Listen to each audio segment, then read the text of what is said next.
지금부터 서울시 그리고 국가직 대비 7급 관련된 일정표인데 제일 뒷장부터 보시면 일정표 작성할 때 주의사항 첫째, 전략 과목 3과목 이상을 포함해서 자신의 목표를 정해야 됩니다. 일단은 점수 목표가 나와야지 일정이 나오는 거예요. 점수 목표를 확실히 정하시고 물론 이제 거기다가 시험 시간 목표도 같이 고려해서 준비를 하셔야 돼요. 예를 들면 이제 서울시 같은 경우 7급을 가정하자면 작년 국가직 7급 문제 수준으로 따지면 컷이 한 505점에서 10점 사이 이렇게 된다고 봐야 돼요. 작년 국가직 7급이 495가 컷이었는데 그 점수대 어간에 한 개당 한 문제당 그 30여 명 정도가 몰려 있다고 보시면 돼요. 작년에 505점 맞은 수험생이 한 140등 했어. 505점 맞은 수험생이 한 140등 했기 때문에 그 서울시 컷이 한 작년 국가직 7급 문제 수준이라면 한 505점. 그런데 이제 면접을 고려하면 510점 정도 나와야죠. 510점. 510점이 나오려면 그 95점대가 두 과목, 예를 들면 헌법이나 행정법 예를 드는 거예요. 헌법이나 행정법이 95, 95. 그 다음에 다른 한 과목이 90. 그 다음에 뭐 국어라든지 뭐 국사가 80. 그 다음에 뭐 행정학이라든지 뭐 한 과목이 75. 이렇게 되면 515예요. 근데 영어가 이제 물론 평타를 쳐준다는 전제하에서 만약에 영어까지 약하면은 이게 한 520은 나올 거예요, 그죠? 520 정도가 나오지 않는다. 영어가 70점대면 서울시 같은 경우 영어가 자기가 70점대다. 이렇게 생각하면은 520점이 나와야 돼. 6과목에서요. 6과목에서. 그래서 보면은 그러면은 이제 95 헌법 예를 들면 행정법 95 예를 들면 경제학이라든지 지방자치론이 90 지방자치론이나 경제학 둘 중에 하나가 90 그 다음에 국어가 80 서울시 같은 경우는 그 다음에 국사가 80 국사 또는 행정학이 하나가 75 이렇게 하면 515밖에 안 나와요. 그렇죠? 플러스 영어가 70이다 라고 하면 585인데 나누기 7하면 83점 정도가 나오죠. 그렇죠? 근데 이거보다 하나 정도는 더 맞는 게 좋겠죠. 그렇죠? 그래서 한 520이 나오려면 전략 과목이 3과목은 하여간 돼야 돼요. 국가직도 마찬가지고 전략 과목이 3과목이 나와야 된다. 그렇죠? 그래서 가장 일반적인 전략 과목은 그래도 헌법, 행정법, 경제학이 될 가능성이 제일 많죠. 그렇죠? 경제학이 잘 된 사람들은 가능한 한 경제학을 전략 과목으로 삼는 게 낫겠죠? 근데 경제학이 안 되는 사람들은 또 다른 과목을 전략 과목으로 추가해야 되죠. 그렇죠? 근데 만만치 않다. 행정학이라든지 국사가 전략 과목이 된다는 게 상당히 어렵고 행정학, 국사가 계속 최근에 뭐 어려운 경향이 있었기 때문에 좀 힘들겠죠. 그렇죠? 그다음에 뭐 국어겠죠. 그렇죠? 근데 국어는 뭐 서울시 같은 건 특히 예측이 안 돼 가지고 전략 과목으로 삼기가 좀 힘들고 그래서 그 보통은 헌법, 행정법, 경제학 또는 이제 서울시 같은 경우는 지자론이 되죠. 그렇죠? 그래서 전략 과목을 일단 3과목 정해야 되고 둘째는 과목별 목표 점수에 따라 일정을 가감해야 되고 전략 과목은 시간을 상대적으로 많이 해야 돼요. 모의고사를 추가해야 되고 그다음에 방어 과목은 일정한 시간을 고정적으로 투자하게 되고 기출과 유학서로 한정하는 게 좋죠, 그렇죠? 셋째, 늦어도 5월 전까지는 한 10회독 수준에는 이뤄야죠, 그렇죠? 10회독 수준에는 지금 이뤄야만 이 일정표 진행이 가능하다, 그렇죠? 넷째, 해독을 통한 재생과 정리하기가 조화롭게 짜져야 됩니다. 그렇죠? 자, 일정표 하나 보면서 이제 설명드리겠습니다. 이 일정표를 어떻게 만들어야 되느냐?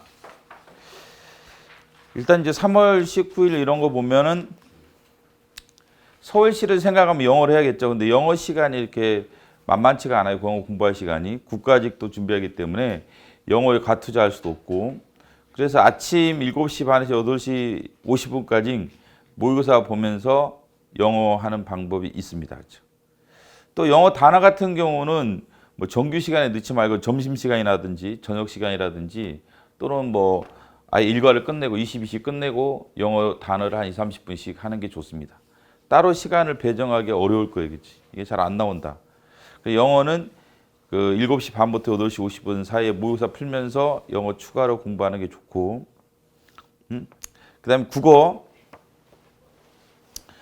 같은 경우 이제 이게 최근에 와서는 한자를 해야 돼요. 한자를 어디까지 하느냐의 문제지. 이제는 해야 할 수밖에 없다. 이제는. 일단은 저 한자를 해야 할 주요 이유 중에 하나가 우리가 그 다른 과목 난이도가 좀 높아지고 있어요. 지금 보면은 국사도 그렇고 행정학도 그렇고 그다음에 법학도 옛날에 비하면 높아지고 있죠, 그렇죠? 난이도가. 근데 이게 한자가 이게 최근에 와서 어렵게 안 나오고 있어요. 한 4년 전, 3년 전만 하더라도 한자는 공부해도 틀리고 공부 안 해도 틀리고. 그래서 공부하지 말자 이게 결론이었는데. 최근에 와서 한자 문제를 보면 그다지 난이도가 높지 않습니다. 그래서 보통 합격자가 최근에 조사해 보면 4개 중에 거의 4개를 다 맞춰요.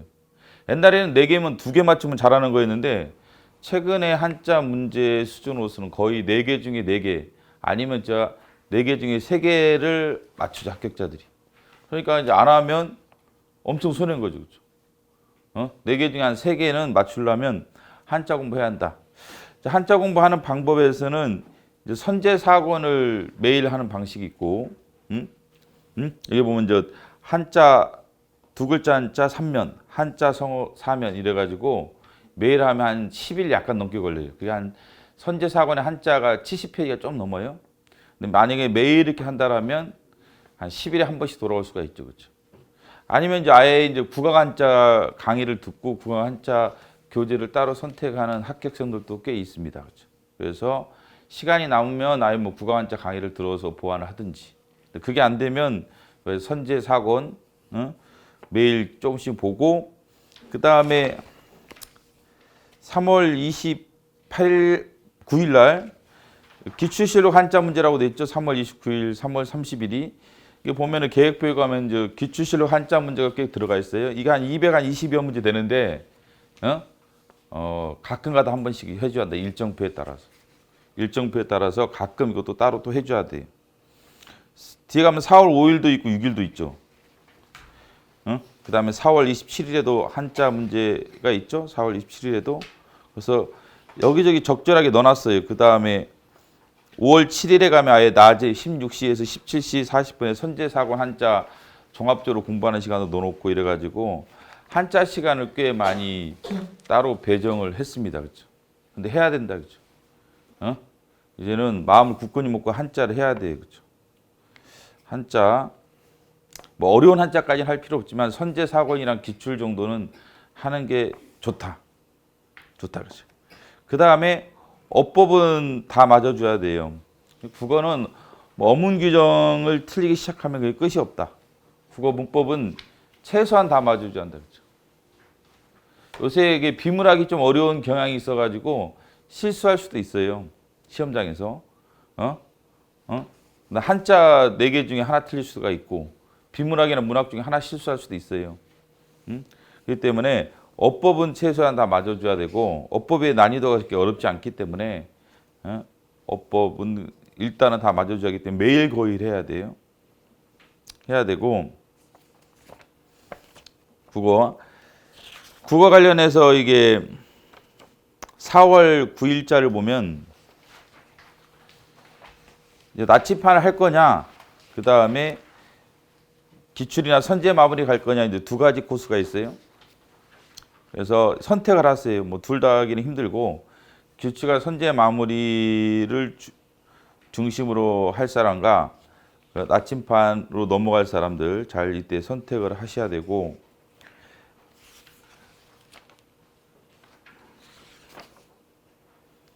4월 30일 보면 이제 서울시 SOS도 있죠, 그렇죠? 이것도 마찬가지로 이제 서울시 SOS를 할 사람들은 하시고, 아니면 기출과 선제 마무리로 가시고.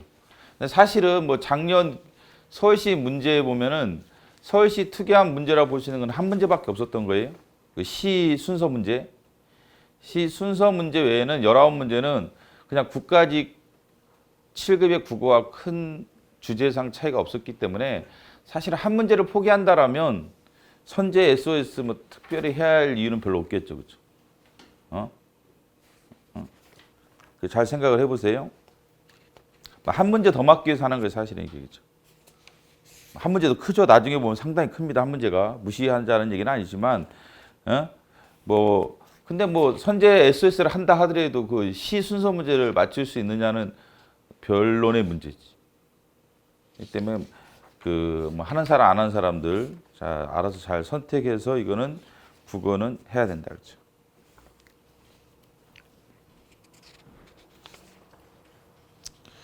그 다음에 국사죠, 국사. 국사가 이게 이제 작년 서울시 7급도 난이도가 있었고, 국가직 7급은 꾸준히 난이도가 높아요. 9급보다 차이가 있는 대표적 과목이 국사죠. 그래서 국사를 어디까지 가져갈 것이냐 이게 잘 생각하셔야 돼요. 그거는 그 직렬마다 좀 다를 수도 있고, 그 다음에 목표 점수마다 좀 다를 수가 있다. 예를 들면 이제 헌법이나 행정법을 95나 100 맞을 수 있는 사람들은 국사를 뭐 상대적으로 많이 투자할 필요가 없죠, 그렇죠? 한 75점 정도가 커버다라고 생각하시면 뭐 기출 문제나 필기 노트 정도 하면 되죠, 그렇죠? 작년 같은 경우 그 기출이나 기출 정도 보고 필기 노트 본 사람들이 보통은 한 75점 맞은 것 같아요. 합격자 중에서 일반 수험생 중에서도 아니고 합격자 중에서 한 75점 정도가 일반적이었어요, 그렇죠? 80점 맞는 수험생은 드물었고 75점. 근데 90점 맞는 수험생도 있었어요. 응? 수원센터 애들이 90점 몇 명 맞았었는데 그 작년 국가직 7급에서 근데 그 수험생들은 뭐 윤승규 강의를 좀 많이 들었더라고요. 오히려 윤승규 모의고사라든지 강의를 들은 수험생들이 있었어요. 작년 90점 맞은 수험생이. 그다음에 여기 신림동에서도 90점 가까이 맞은 수험생이 몇 명 있었는데 그 수험생들은 그 필기노트에 한정하진 않았다. 즉 뭐 해동 한국사 기본서라고 공부한다든지, 그 다음에 모의고사도 다양한 모의고사를 다 풀었다든지 이런 수험생들이 90점 나온 수험생이 있어요. 근데 그게 모든 수험생들한테 적용될 수 있는 일인지가 또 문제고, 하나는 국사에 대한 감이 없는 수험생들이 많이 투자를 해서 만약에 점수가 또 어중간에 나와버리면 기회비용의 문제가 생기기 때문에 그죠? 개인적인 어떤 능력과도 관련이 있다고 봐야 돼요. 그래서 개인적으로 자기가 국사를 잘할 수 있다, 전략 과목으로 좀 삼고 싶다, 이런 사람들은 필기노트로 한정해서는 안 되겠죠, 그렇죠? 그래서 뭐 기본서를 볼 사람들도 보고 모의고사도 좀 많이 추가해야 됩니다. 뭐 고정은 모의고사뿐만 아니라 뭐 윤승규, 뭐 해동 엑스파일 이런 모의고사도 좀 더 추가를 해야겠죠, 그렇죠? 근데 나는 75다 그러면 기출이나 필기노트 한정하시고 전보 및 기출 이런 거 좀 풀어보시고 가는 게 바람직하겠죠. 75점이 목표라면. 그래서 자기 점수 목표가 몇 점인지를 정확히 아셔야 돼요. 국사에 대해서 내가 몇 점을 목표로 할 것이냐, 이것들을 정확히 알고 계획을 짜야 돼요. 그 다음에 헌법행정법은 뭐 난이도가 쉬우면 기출 가지고도 95도 맞을 수가 있겠죠, 그렇죠? 근데 최근 난이도로 따지면 현실적으로 95 맞기가 힘들죠. 그래서 진도별 모의고사를 하는 게 바람직하죠. 만약에 95나 100을 맞을 수험생들은 진도별 모의고사를 하는 게 바람직하긴 합니다, 그렇죠? 근데 시간이 없으면 뭐 기출로도 하는데 기출은 좀 상대적으로 그 최신 문제들이 많이 반영이 안 됐죠. 최신 판례라든지 또는 정리가 잘 안 된 문제가 있어가지고 95, 100 맞기가 그렇게 쉽지는 않죠. 요새 난이도로는. 그래서 진모를 하는 게 바람직하고 진모하려면 지금 벌써 시작해야 되지. 야, 지금 시작하는 것도 좀 늦었다고 봐야 되겠죠. 지금 시작한 것도 늦었고 늦어도 한 1월 달에는 아마 시작을 했어야 이게 따라갈 수 있지. 지금 시작해서는 따라가기 상당히 벅차다 그렇죠. 벅차다 그렇죠.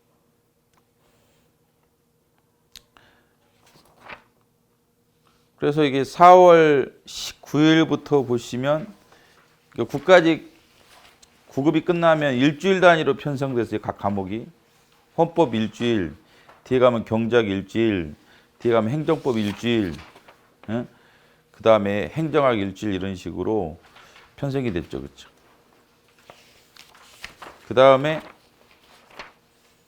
5월 14일자 가면은 5월 14일자 보면은 저 14시부터 15시 40분, 16시, 17시 40분 이게 시험 끝날 때까지 헌법행정법 일주일에 한 번씩 1회독하는 방법이에요. 14시부터 15시 40분에 헌법, 16시, 17시 40분 100분씩 해가지고 일주일에 한 번씩 돌아갑니다. 그렇죠? 이게 진모가 헌법은 1400문제고 행정법은 총론이 1200문제, 강론이 500문제니까 1750문제죠. 그래 하루에 그 12회분씩 풀려면 헌법이 240문제죠. 100분에 240문제 암기하시려면 힘들죠. 그러니까 이 전까지는 아마 10회독은 돼 있어야지 일정을 소화할 수 있지. 그렇지 않으면 소화하기 좀 힘들고. 그래서 오후 저녁에는 헌법, 행정법이 거의 매일 들어가고 저녁에는 경제학이랑 지자론, 그 다음에 행정학, 그 다음 주에 행정학이 들어가죠. 그렇죠? 그 다음에 전략과목 헌법, 행정법 같은 경우 이제 5월 14일은 암기고, 암기는 이제 방점 3개 이상 위주로 암기하는 겁니다. 난이도가 있는 거 위주로 암기하고, 5월 21일에 가면은 이것도 암기죠. 족보 암기. 그 다음에 5월 28일에는 해독 재생. 이건 빨리 해독 돌리는 거예요. 이미 알고 있는 내용 위주로 빨리 해독을 돌리고, 이거는 웬만하면 전체 지문 다를 돌려주는 게 좋죠. 전체 지문 다를 돌려주는 게 좋고. 근데 암기하는 시점에서는 방점 3개 이상 난이도가 있는 거 위주로 암기하시고. 그래서 5월 28일은 해독이고 6월 4일은 재생이죠. 아니 해독이죠. 참. 500, 5월 28일이 해독이고 그 다음에 6월 4일이 암기죠. 그 다음에 6월 11일도 암기고 소시고 소시 끝나면 해독 재생으로 들어가죠. 14시 15시 40분 보시면 6월 25일 해독 재생이고 그 다음 주에 7월 2일이 암기. 이쪽으로 가면 좀 암기 시간이 좀 더 많아요. 근데 해독 재생을 해야 돼요. 7월 9일 날은 해독 재생. 7월 16일 주는 암기. 그 다음 주 하나가 더 해독 재생이 있죠. 그래서 이게 전 과목에 걸쳐서 시험 보기 마이너스 1개월 전에는 쉬운 내용도 한 번은 최소한 훑어줘야 됩니다. 우리가 보면은 수험생들이 마지막 판에 어려운 거 위주로 공부하다 보니까 실제 시험장 가면 쉬운 거로 틀리고 많이 와요. 나도 어제 여기 지금 매일 우리들 내부적인 설명하고 있는데 공부 잘하는 애들한테 물어봤어. 그렇죠? 그랬더니 아주 단순한 것도 기억을 못 하더라고. 그렇죠? 이런 갑자기 이게 기억을 못하는 수험생이 많아. 그렇죠? 그리고 단순한 것도 막판에 마이너스 1개월 사이에는 한 번은 보고 와야 한다. 한 번은 전 과목. 한 번은 보고 한다. 예를 들면 7월 23일 이 주를 전체적으로 해독 재생을 시켜주는 것도 좋아요. 한 일주일 정도 걸쳐가지고 전 과목을 쉬운 내용까지 한번 훑어주는 이런 주로 삼는 것이 좋다. 그러면 한 달 안에 이게 보는 거라서 어느 정도 커버가 된다고 그러죠. 그 다음에 7월 30일 가면 이제 이때부터는 암기죠. 시험 날짜가 얼마 안 남았기 때문에 정리 암기 위주로 갈 수밖에 없고. 그래서 전체적으로 이게 정리 암기하는 시간이 좀 더 많긴 한데 재생하는 것도 곳곳에 들어가 있어요. 그래서 최소한 마이너스 1개월 전에는 한 번은 해독 재생을 해줘야 한다. 해독 재생 해줘야 되고, 그 다음에 나머지도 마찬가지예요. 경제학이나 행정학도 정리 암기에다가 해독 재생하는 시간을 따로 배정을 해놨으니까 그걸 잘 보시고 가시면 되겠습니다.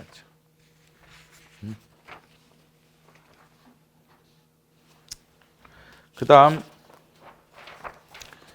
그 마지막 페이지 한번 봐보세요. 첫째 다시 한번 보시면 전략 과목 3과목 이상을 포함해서 목표 점수를 정해 주셔야 되고, 그다음에 둘째 가면 과목별 목표 점수에 따라 일정을 가감하시기 바랍니다. 예를 들면 내가 국사가 전략 과목이다 그러면 시간을 좀 늘려줘야겠죠. 좀 늘려줘야 되고, 국사는 나는 커버만 하고 싶다. 방어 과목이다 하면 시간을 좀 줄여도 되고, 그다음에 셋째는 하여간 늦어도 5월 전까지는 10회독은 이상은 해줘야 돼요. 늦어도 4월까지는. 그래야 8월을 맞출 수 있다. 넷째, 해독을 통한 재생을 소홀히 하면 안 돼요. 정리 암기도 중요한데, 정리 암기도 중요한데 해독을 통한 재생 안 하면 알고 있는 거 다 까먹습니다.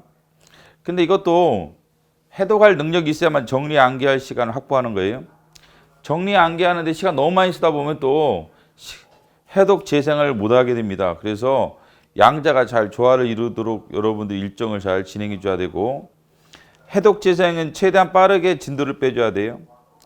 예를 들면 100분에 240문제 이상 최소한 이 정도는 해줘야 한다. 그렇죠? 그래야만 정리 암기할 시간을 확보할 수 있지, 속도가 느리면 이게 정리 암기할 시간 확보를 못 하든지 또는 해독을 못 하든지 둘 중에 하나를 놓치게 돼요.